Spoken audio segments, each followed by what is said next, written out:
I decided to throw a big birthday party. The only ones who didn't attend were my son and his rich wife. She texted me, "Today is my mom's dog's birthday. We're celebrating. Don't call me." I silently accepted it. But 2 days later I gave her a surprise that left her astonished. "I'm glad to have you here. Follow my story to the end and comment from which city you're watching. That way I can see how far my story has come." My name is Raquel, and today I turn 70. 70. The number seems unreal when I think about it, as if it's someone else's age, not mine. But here I am, standing in my kitchen at 5 a.m., putting together the last details for my birthday party. I've been up since 3, checking every detail over and over. Gold and silver balloons hang from the dining room ceiling. The fresh flowers I bought yesterday fill every corner with their fragrance.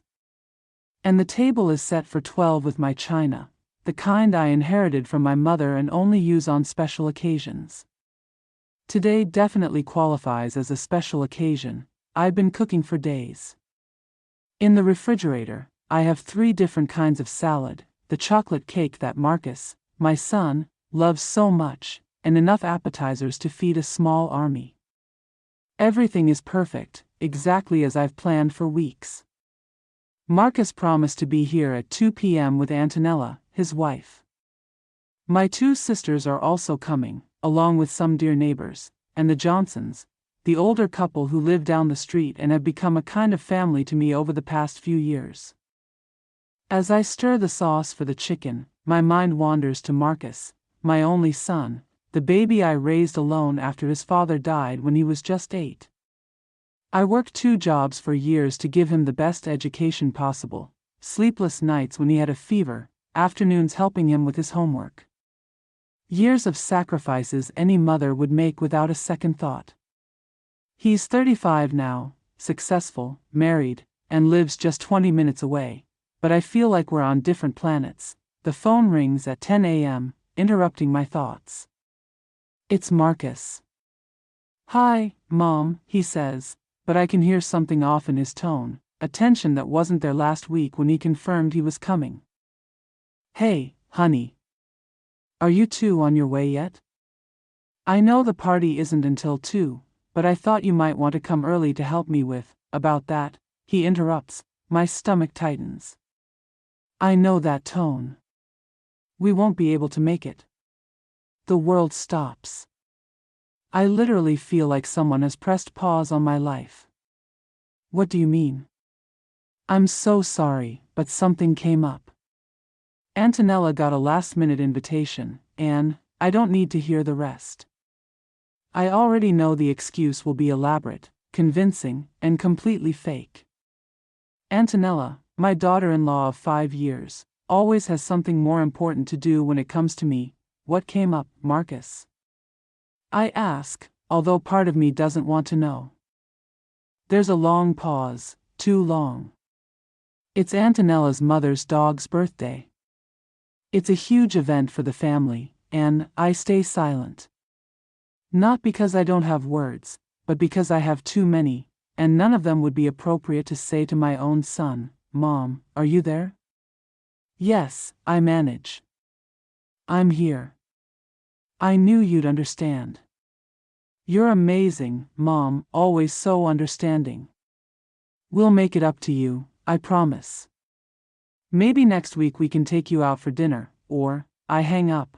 I stand in my kitchen, surrounded by enough food for a crowd, staring at the perfectly set table. And for the first time in 70 years, I feel something I've never felt before toward my son, a cold, calculating fury that scares even me. Antonella's mother's dog, I repeat in my mind, letting the words sink in completely. My son chose a dog's birthday over his mother's 70th. 5 minutes later, my phone vibrates with a text. It's from Antonella. "Hi, Raquel. I'm so sorry we can't make it today. It's my mother's puppy's birthday, and you know how these important family celebrations are. I hope you understand. Don't call me today because we'll be very busy with the party. "Have a nice day." I read the message 3 times. Each time the words become crueler, more calculated. Important family celebrations, as if my birthday doesn't qualify. As if I'm not family. I walk to my kitchen window and look out. It's a beautiful October day. The sun is shining, the leaves are changing color, and the world looks perfect to anyone observing from the outside. But inside here, something has broken. It's not just the disappointment that they won't come. I've experienced that before. It's the realization that my own son considers me so unimportant that he can cancel my birthday for an animal's and expect me to simply accept it with a smile. And the most devastating thing of all is that he's right. Normally, I'd accept it. Normally, I'd find a way to justify his behavior, to convince myself he had a good reason, that next time will be different. But something changed when I hung up that phone. A door closed in my heart, and I suspect it will never open the same way again. The guests start arriving at 2 o'clock, just as I planned. My sisters, Sarah and Linda, arrive together, laden with gifts and genuine smiles. The Johnsons bring flowers from their garden. My neighbors, the young couple next door, come with their 6-month-old baby. They all ask about Marcus and Antonella. They had a family emergency, is all I say. And technically, it isn't a lie, the party is beautiful. We sing, we laugh, we eat too much, and at times I manage to forget the morning's betrayal. But every time I look at the 2 empty chairs at the table, I feel that new fury grow a little more in my chest. When the last guest leaves at 6 p.m., I sit in my living room, surrounded by dirty dishes and deflated balloons. And I make a decision that will change everything. Marcus and Antonella have no idea who I really am. They assume I'm a harmless old woman who will always forgive, always understand, always be available when they need me. But they don't know about the paintings. That evening, after washing all the dishes from my solitary party, I sit in my favorite armchair with a cup of tea and allow my mind to travel back. I need to understand how I got here, how I allowed my relationship with Marcus to deteriorate to this point without even realizing it. The first time I met Antonella was 5 years ago. Marcus brought her to dinner one Sunday afternoon, beaming with happiness, clearly smitten. She was beautiful, tall, blonde, with a perfect smile and impeccable manners. She came from a wealthy Boston family. She had studied at prestigious universities and worked in public relations for a major firm. From the first moment, I knew she didn't like me. It wasn't obvious. Antonella was far too smart for that. Her insults came wrapped in sweet smiles and feigned concern. "Raquel, what a cozy house you have," she said that first day, looking around with an expression that clearly said my middle-class home didn't meet her standards. "Marcus told me you worked in the textile factory for so many years. It must have been difficult, especially raising him alone. It's amazing how some women manage to make it in such limited circumstances." Every word was technically a compliment, but the venom was there, just beneath the surface. And Marcus, my darling boy, was so blinded by her beauty that he saw nothing. Things got worse after they married. First, there were the last-minute cancellations. We had planned to have dinner together on a Friday night, something we had done religiously for years before Antonella showed up. An hour before they were due to arrive, Marcus called. "Mom, Antonella isn't feeling well. I think she's coming down with the flu. We'd better postpone dinner." But that same evening, when I happened to pass by the Caro Italian restaurant downtown, I saw them laughing and drinking expensive wine with another elegant couple. Then came the modifications to our family traditions. For 20 years, Marcus and I had spent Christmas Eve together. It was our special time, just the two of us, remembering his father and sharing family stories. But after they got married, Antonella decided that Christmas Eve should be spent with her family in Boston. "It's more appropriate," Marcus explained over the phone, using a phrase that sounded rehearsed. Antonella wants to start new family traditions. I hope you understand. I understood, but not in the way he intended. Mother's Day last year was particularly painful. I spent the entire week preparing a special brunch.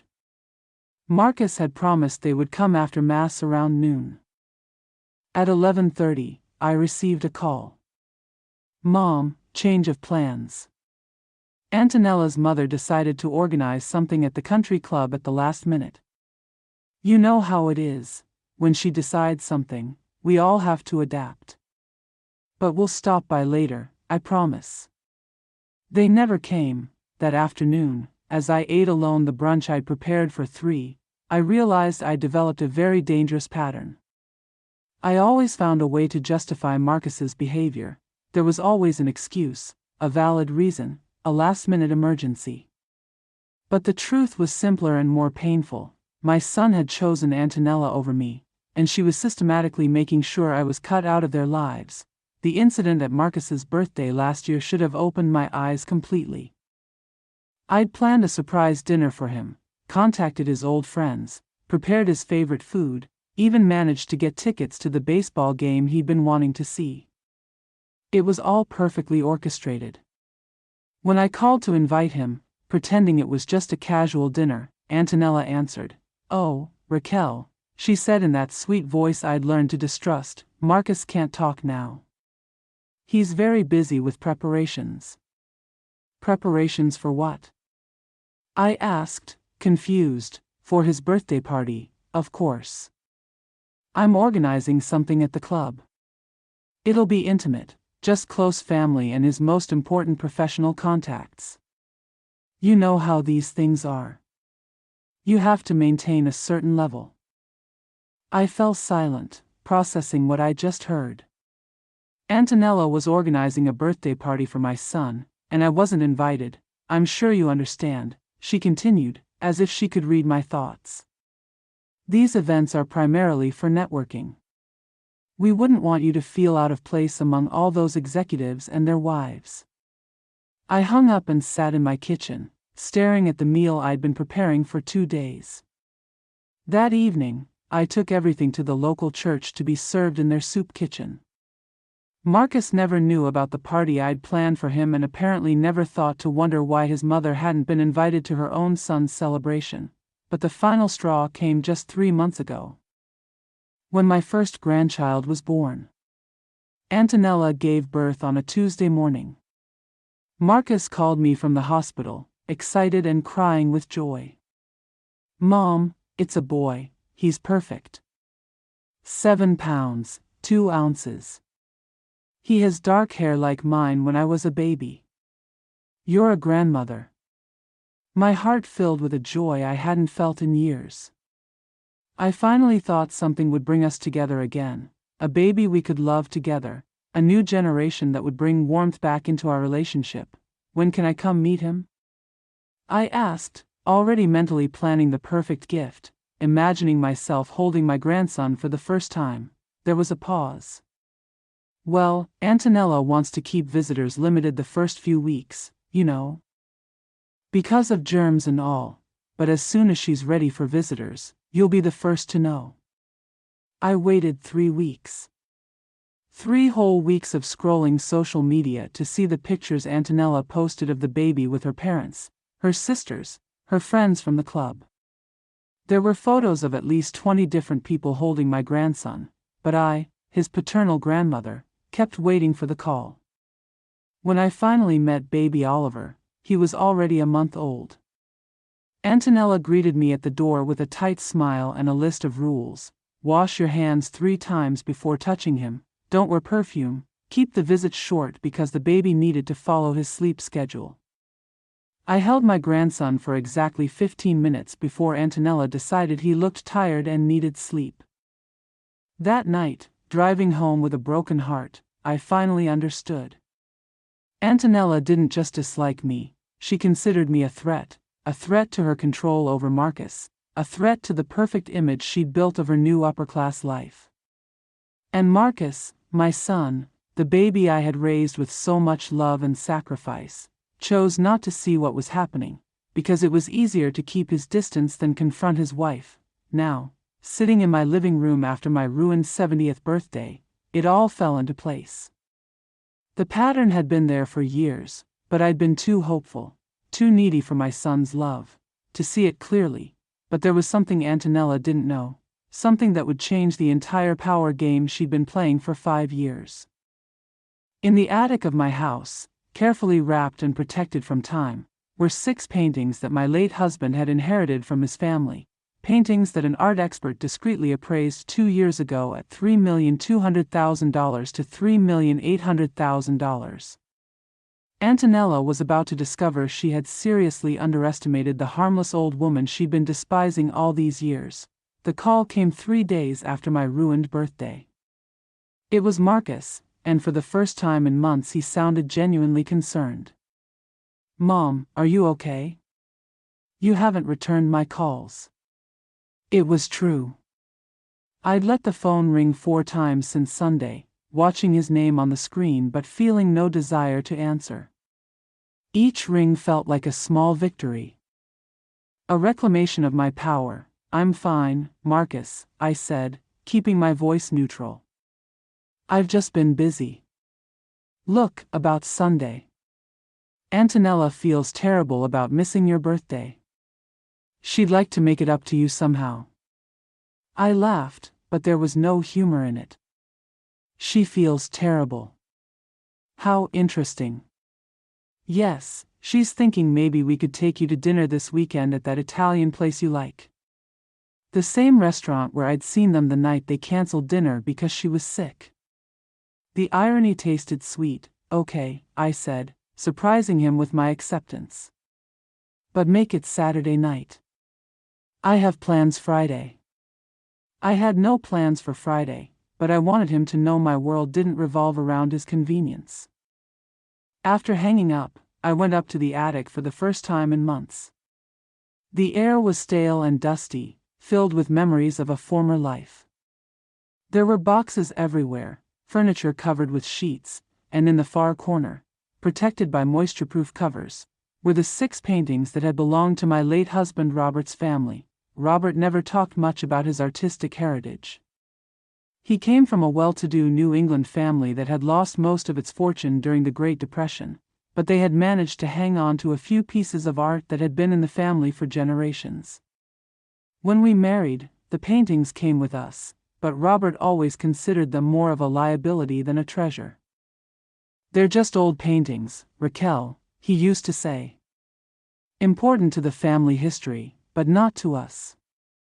After his death, I put them in the attic and practically forgot about them for decades, until 2 years ago, when my neighbor Margaret, who had been an art curator before she retired, saw them by chance during a storm when she helped me check the roof for leaks. Margaret stood motionless in front of one of the paintings, a marine scene I had always thought was pretty but not particularly special. "Raquel," she whispered, "do you have any idea what you have here?" It was Margaret who insisted I have them discreetly appraised by an expert. It was Margaret who accompanied me to the appointment in town. Who stayed with me when the man announced that the 6 pieces together were worth between $3,200,000 and $3,800,000. I was so shocked I had to sit down. Marcus never knew about the appraisal. In fact, no one did, except Margaret, the appraiser, and me. Now, standing in the attic staring at the sleeves that protected my secret, I understood the universe had given me the tools I needed. I just had to decide how to use them. Saturday night arrived with an emotional charge I hadn't anticipated. Marcus and Antonella arrived promptly at 6, which was unusual. They usually arrived at least 20 minutes late with some elaborate excuse about traffic or last-minute commitments. Antonella looked impeccable as always, elegant black dress. Understated but clearly expensive jewelry, perfect makeup. But there was something different about her, tension in her smile, urgency in her movements. "Raquel, you look wonderful," she said, kissing me on the cheek with more affection than she'd shown in years. "I'm so sorry about Sunday. It was a terrible misunderstanding." "A misunderstanding," as if a dog's birthday had accidentally outranked mine. During dinner, Antonella was unusually interested in my life. She asked about my health, my hobbies, my finances, especially my finances. Marcus told me this house has been in the family for so long, she said, cutting into her salmon. It must have so much sentimental value, and probably real value too, considering how property prices in this neighborhood have skyrocketed. Marcus nodded.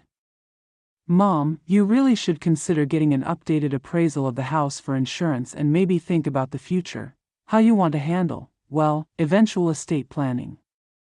Therein lay the real reason for this reconciliation dinner. They wanted to know what I had, what it was worth, and how they could access it. Funny you should mention that, I said, keeping my voice casual. I've been thinking a lot about my possessions, especially the things I inherited from your father. Antonella's eyes lit slightly. Oh, you inherited things of value? Marcus never told me much about his father's family. Marcus seemed genuinely confused. What do you mean, Mom? Dad didn't have much when he died. I smiled, savoring what I was about to do. Well, honey, there were some things in the attic you might not remember, paintings from your father's family. I've been going through them lately, trying to decide what to do. Antonella leaned forward, trying to look casual but clearly interested. The paintings are old, quite old, I continued, by artists who were apparently somewhat well known in their day. Honestly, I never paid much attention before, but lately I've been thinking I should find out more. The transformation in Antonella was subtle but unmistakable. Her posture changed. Her voice softened, her eyes sharpened. Suddenly, I wasn't just the nagging mother-in-law she tried to eliminate, I was someone who might have something she wanted. You know what, Raquel? She said, reaching for my hand across the table. I'd love to help you with that. I have contacts in the art world through my work. I could make some calls, maybe get someone to take a look. Marcus smiled, relieved to see his wife being helpful.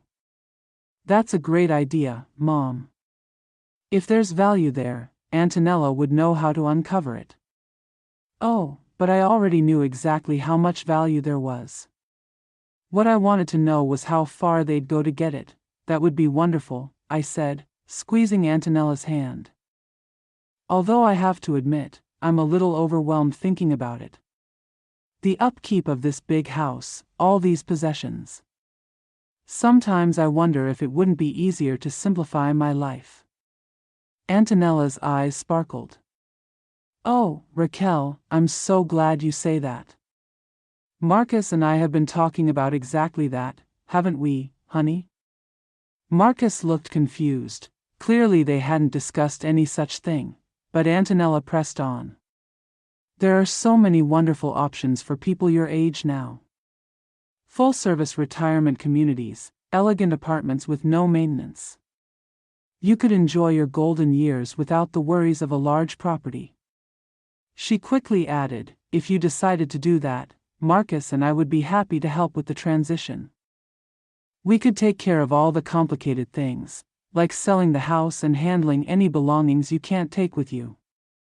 There was her plan, presented on a silver platter. They wanted me to move, sell my house, and entrust them with whatever I couldn't carry, including, no doubt, the paintings I just mentioned.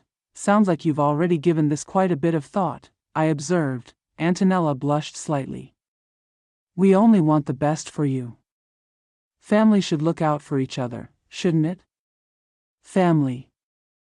The word sounded odd coming from her, considering she'd spent 5 years trying to exclude me from hers. That night, after they left, I sat in my living room and smiled for the first time in days. Antonella had taken the bait exactly as I'd hoped. Now I just had to decide how far I would let her run before pulling the line, because what she didn't know was that I'd already made my decision about those paintings, and it didn't include either of them. But first, I was going to enjoy seeing how far they'd go in their campaign to manipulate me. After years of being the victim in their games, It was finally my turn to be in control. Antonella's transformation was so dramatic it was almost comical. For 5 years she'd been cold and distant, finding excuses to avoid me. Now, suddenly, she was calling every other day, inquiring about my health, offering to take me shopping, suggesting lunches at expensive restaurants. The first call came Tuesday morning, just 2 days after dinner. "Raquel, good morning. How did you sleep? I've been thinking about you since last night." It took me a moment to process that it was really Antonella on the phone, using a tone so warm and affectionate I'd never heard directed at me. "I'm fine, Antonella. Is everything okay with you?" "Of course. I just wanted to know if you'd given more thought to what we talked about the paintings and perhaps simplifying your life. I've been making some calls, and I have exciting news." In less than 48 hours, she had managed to contact art experts. Her efficiency was impressive when motivated by greed. "What kind of news?" I asked, feigning innocent curiosity. "Well, it turns out I have a friend who works at Sotheby's. I told her about your family paintings, and she's very interested in taking a look. She says if they're authentic from the periods you mentioned, they could be worth much more than you imagine." My heart raced, not from excitement, but from pure rage. Antonella had contacted Sotheby's without my permission and discussed my private possessions with strangers, all in the name of helping me. "That's very thoughtful of you," I managed to say. "Oh, but that's not all. I've also been researching housing options for you. There's a beautiful retirement community just 30 minutes from here. It has a spa, a golf course, organized activities. You could make so many new friends and live worry-free." Worry-free, as if my only problems were yard maintenance, and not the fact that my family had emotionally abandoned me for years. "Sounds interesting," I said. "Although I'm not sure I'm ready for such a big change." "Of course not. It's a big decision. That's why Marcus and I want to help you through the whole process. You don't have to do anything alone, Raquel. We can handle every detail." There it was again. They would handle everything. They would make the decisions. I just had to be a dutiful, grateful old lady. "That's very generous," I said. "Perhaps we should meet soon to discuss this further." "Perfect. How about tomorrow afternoon? I could bring brochures from the communities I've been researching, and maybe we could go up to the attic to take a look at those paintings." Of course she wanted to see the paintings. She'd probably been up all night imagining how much they might be worth, plotting how to convince me to entrust them to her for appraisal and eventual sale. "Tomorrow at 2, I agreed. "Wonderful, Raquel. I really appreciate how open you're being about all of this.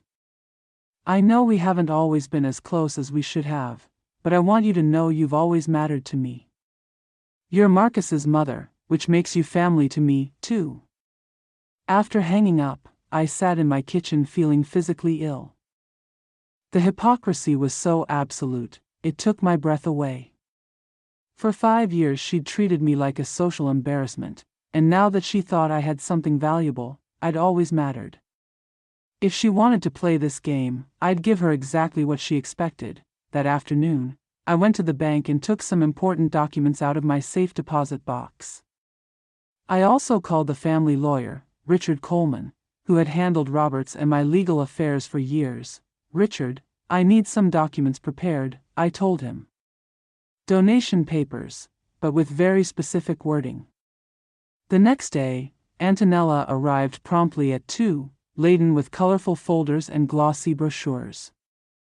She'd even brought a laptop to show me virtual tours of the retirement communities she'd researched. "Raquel, you won't believe the options I've found," she said, fanning out the materials on my dining table like a professional salesperson. "Check out this place, Sunset Manor. On-site beauty salon, yoga classes, game nights. And this other one has an amazing library and a community garden." I dutifully flipped through the brochures, feigning interest as she described each amenity with manufactured enthusiasm. The prices were astronomical, between $4,000 and $6,000 per month for the most basic apartments. They're beautiful, I admitted. Though I must confess I'm a little worried about the cost. My pension is modest, and I'm not sure I could afford something so fancy. Antonella's eyes sparkled. This was the moment she'd been waiting for. Well, that's where the paintings come in, she said, touching my arm gently. If they turn out to have significant value, you could sell them and use the money for your new life. It would be perfect, wouldn't it? Instead of having old paintings gathering dust in your attic. You could use their value to enjoy your golden years in comfort and luxury. I guess that makes sense, I said slowly. Though I'd be nervous handling such a large transaction alone, I know nothing about selling art. Exactly. That's why Marcus and I are here to help. We could handle the complicated parts, the appraisals, the negotiations, even finding the right buyers. All you'd have to do is sign some papers, then relax while we take care of the rest. Sign some papers. How convenient, that would make me feel so much better, I admitted. I don't trust my ability to navigate that sophisticated world. Antonella practically vibrated with satisfaction. Perfect. So, can we go up and see the paintings now? My friend from Sotheby's is waiting for me to send photos. We went up to the attic together, where I carefully removed the covers from the 6 paintings. Antonella's reaction was everything I'd expected and more. Her eyes widened, her breathing quickened, and I could practically see dollar signs reflecting in her pupils. My God, Raquel, she whispered, approaching the marine painting Margaret had recognized first. Is this signature what I think it is? I pretended to peer closer. What do you see? If I'm not mistaken, this could be an original Winslow Homer. And this other one, she moved to a second canvas, an autumn landscape, could be Asher B. Durand, of the Hudson River School. Raquel, do you have any documentation on these pieces? There were some old papers from Robert's family, I said vaguely. They're somewhere in one of those boxes. I never paid much attention. Antonella took photos from multiple angles with her phone, clearly trying to contain her excitement. When we finished and came back downstairs, she was practically effervescent. Raquel, I think we just found your golden ticket, she said, grabbing my hands. I'm going to send these photos immediately and push for an urgent evaluation. If my suspicions are correct, these paintings could be worth hundreds of thousands, maybe millions. If only she knew how close she was to the truth. Do you really think it could be that much? I asked, letting my voice tremble with hope and shock. Absolutely. And I want you to know that Marcus and I will make sure you get every cent you deserve. We're family, after all. After she left, I called Richard Coleman. Are the papers I requested ready? I asked. Yes, everything is prepared per your specifications, he said. Are you sure you want to proceed this way? Completely sure, I said. In fact, I think it's time to accelerate the timeline. That night Marcus called. His voice carried an excitement I hadn't heard in years. Mom, Antonella told me about the paintings. I can't believe you had them all this time and never told me how valuable they could be. Honestly, honey, I never knew, I lied gently. Your father never considered them important. Well, they could completely change your financial situation. You could live like a queen for the rest of your life. Or they could live like royalty for the rest of their lives once they manipulated me into handing over control. I thought, it's overwhelming, I admitted. I'm glad you two are willing to help me navigate all this. Of course, Mom. Your family. We'd never let you handle something like this alone. Family. Fascinating how that word kept appearing now that they thought I had money. After hanging up, I went to the attic once more and looked at the paintings that had triggered their sudden obsession with my well-being. They were beautiful, yes, but what made them truly valuable to me wasn't their market price. They were my ticket to freedom. And tomorrow I would start using them exactly for that, because Antonella and Marcus were about to learn that underestimating a 70-year-old woman had been the costliest mistake of their lives. Antonella's call came Friday morning, barely 3 days after she'd seen the paintings. Her voice practically vibrated with contained excitement. "Raquel, I have incredible news. My contact at Sotheby's confirmed my suspicions. The paintings are authentic and extremely valuable. We need to talk immediately." "How valuable?" I asked, feigning appropriate shock. "I'd rather tell you in person." "Can we meet today? Marcus wants to be present, too. This is going to change your life." "Raquel." We agreed to meet at 2 in the afternoon. I spent the morning making final preparations for what I knew would be our last meeting as family. I called Richard Coleman once more. "Everything's in order," he confirmed. "The documents are signed and recorded as you requested. The transaction was completed this morning. Are you sure you don't want to reconsider once they know what you've done?" "I'm completely sure," I said. "More sure of this than any decision I've made in years." Marcus and Antonella arrived together, and for the first time in months Marcus seemed genuinely excited to see me. He hugged me with more warmth than he'd shown since his wedding. "Mom, you won't believe what Antonella discovered about your paintings."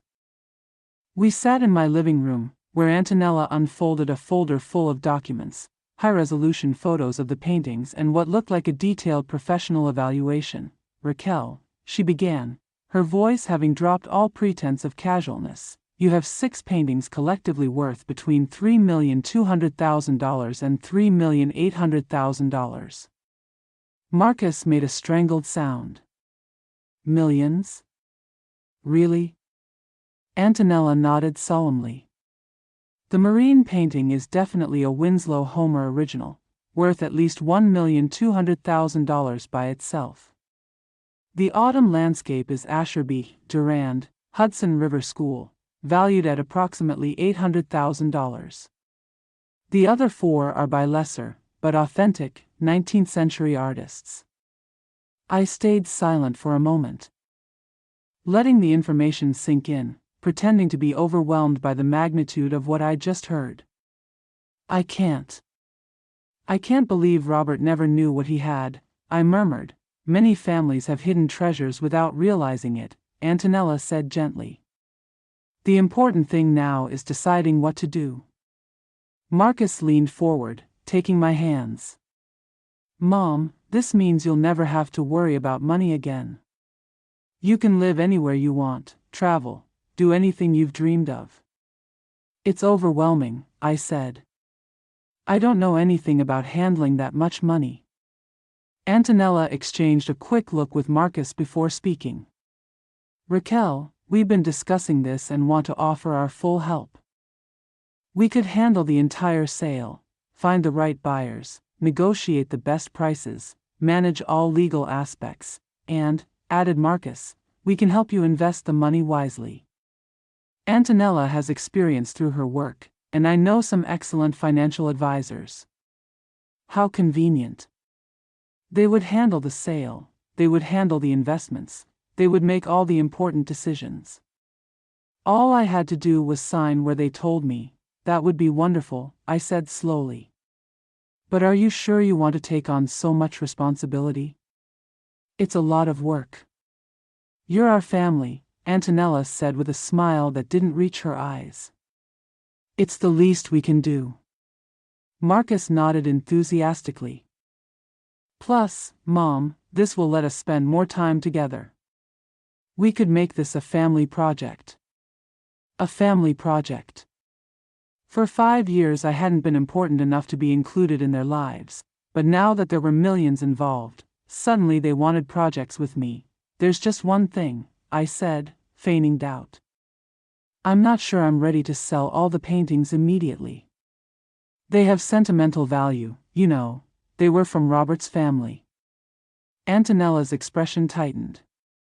Of course, I understand. But, Raquel, consider the practical aspects. These paintings need specialized care, costly insurance, controlled environmental conditions. In a normal house, they could deteriorate over time. And, added Marcus, if something happened to you, they'd be a huge burden for me to manage. It would be much simpler to convert them now, while you can enjoy the money. If something happened to me. Interesting that his first worry was how inconvenient the paintings would be for him to manage, not my current well-being. I suppose you're right, I said finally. Maybe we should proceed with the sale. Antonella's smile widened. Wonderful. I've brought some preliminary documents for you to review. Nothing binding yet, just papers that would allow us to act on your behalf to obtain additional evaluations and contact potential buyers. I reviewed the documents she presented. They were skillfully drafted but essentially granted them complete legal authority over the paintings, including the power to sell without further consent once the process began. These seem quite comprehensive, I observed.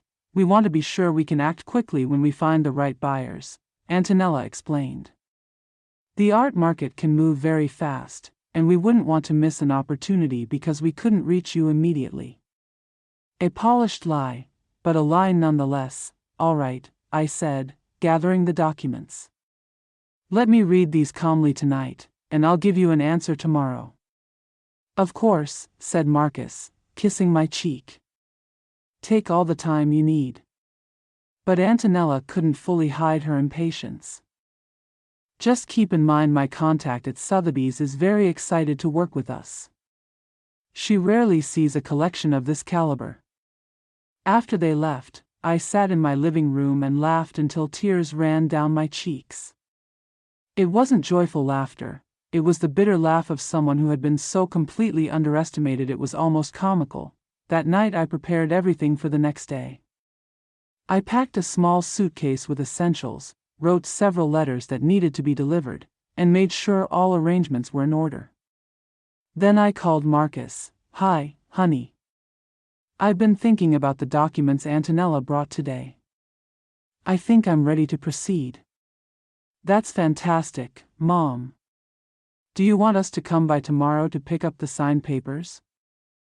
Even better, I said.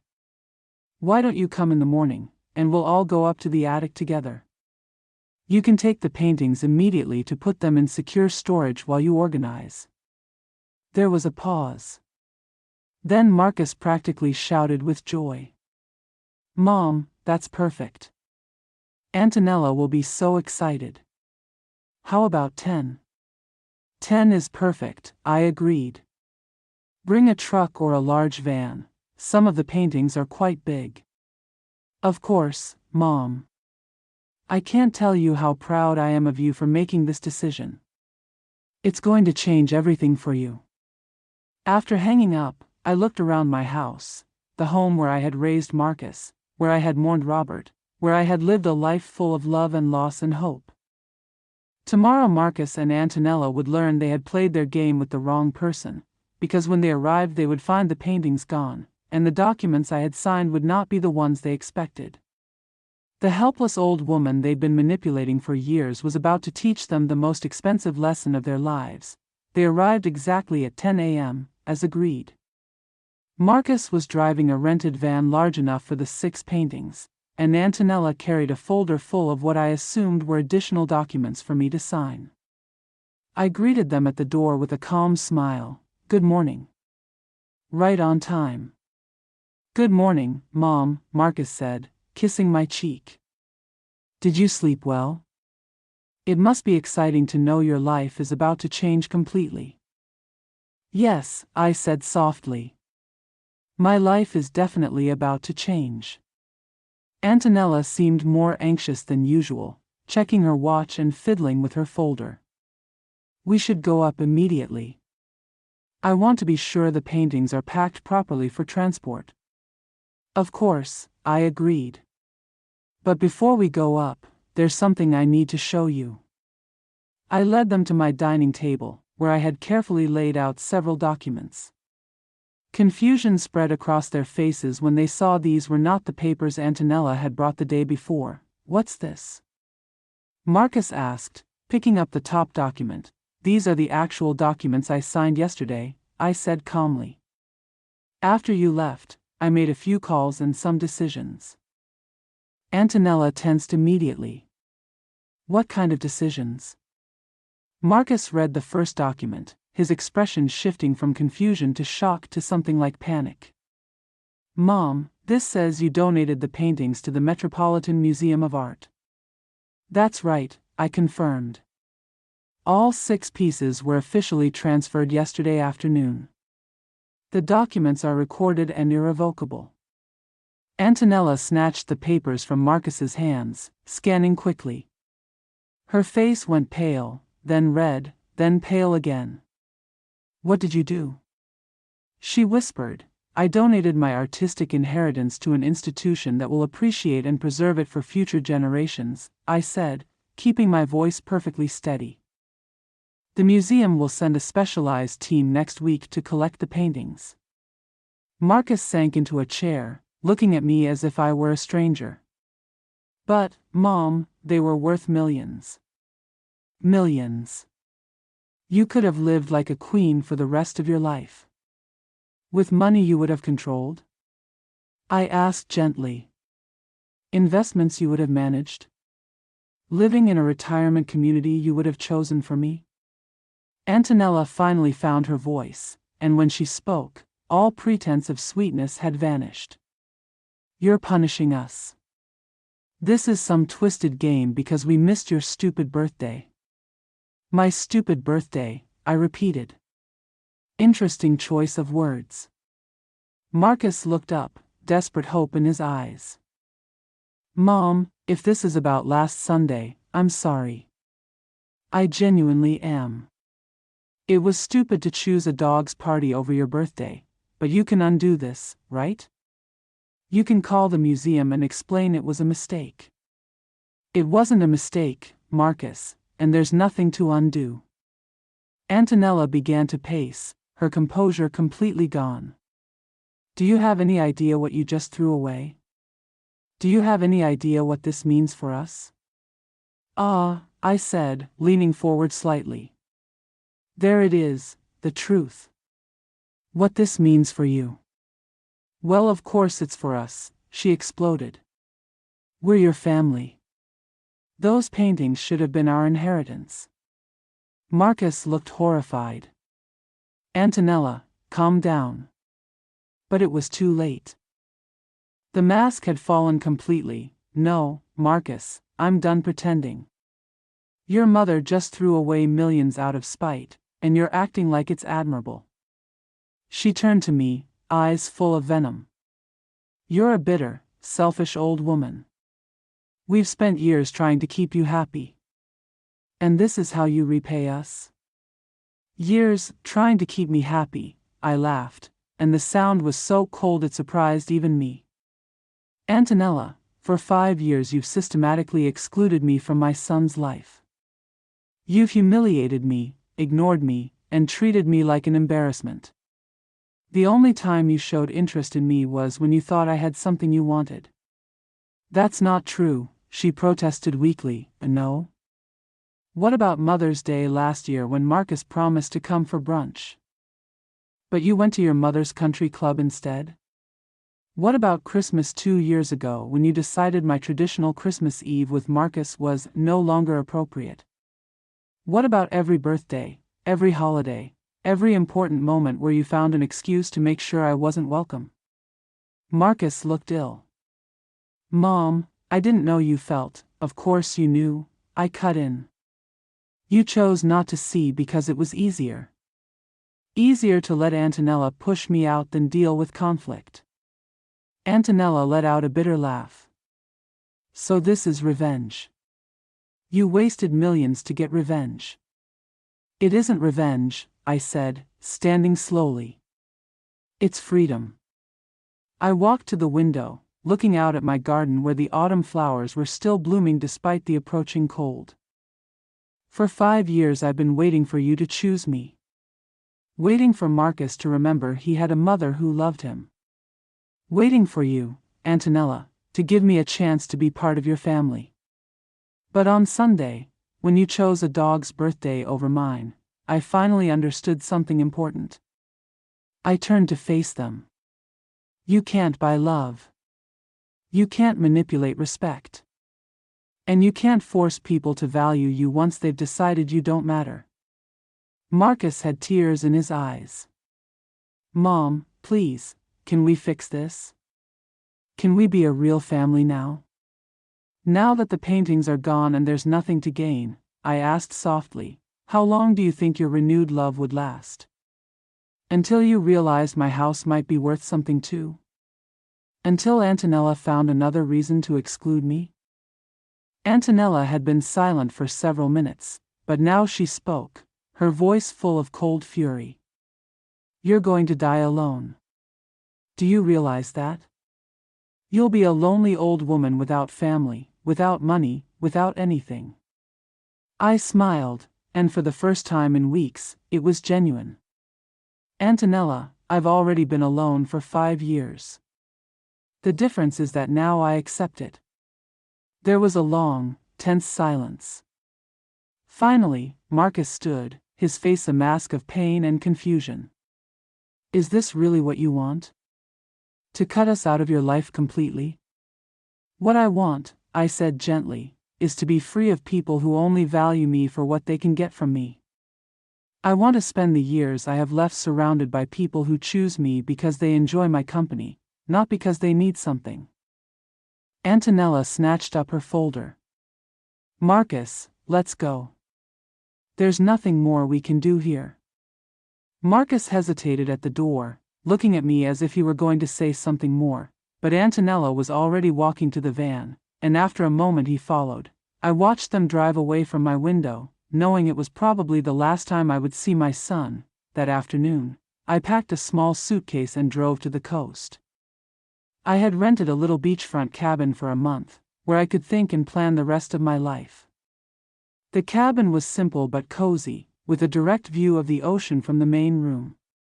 That first night I sat on the front porch with a cup of tea, listening to the waves and feeling something I hadn't felt in years, peace. My phone rang several times during the first week, Marcus leaving increasingly desperate messages, Antonella alternating between pleas and threats, even a few calls from unknown numbers I suspected were her relatives trying to mediate.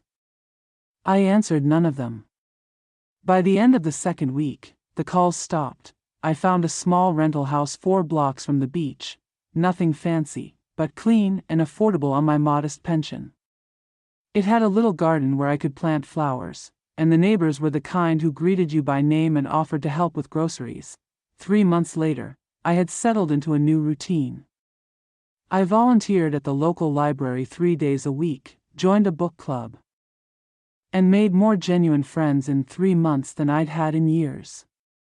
One afternoon, while watering my newly planted tulips, my neighbor Margaret, a 75-year-old widow with a wicked sense of humor, walked over with 2 cups of coffee. Do you ever miss your old life? She asked, handing me a cup. I considered the question as I looked toward the ocean, which I could now see from my backyard. I miss the son I thought I had, I said finally. But I don't miss the life I was living. Margaret nodded wisely. Sometimes you have to lose the wrong people to make room for the right ones. That night I wrote a letter I would never send. Dear Marcus, I hope someday you understand that choosing to donate those paintings wasn't about money, it was about dignity. It was about remembering my own worth when everyone else had forgotten it. I love you, and I probably always will. But I also love myself, and that's something I had forgotten how to do. Your mother, Raquel. I folded the letter and put it in a drawer with other things I keep but will never need. Outside, the waves continued their eternal rhythm, and for the first time in years, I felt exactly where I belonged.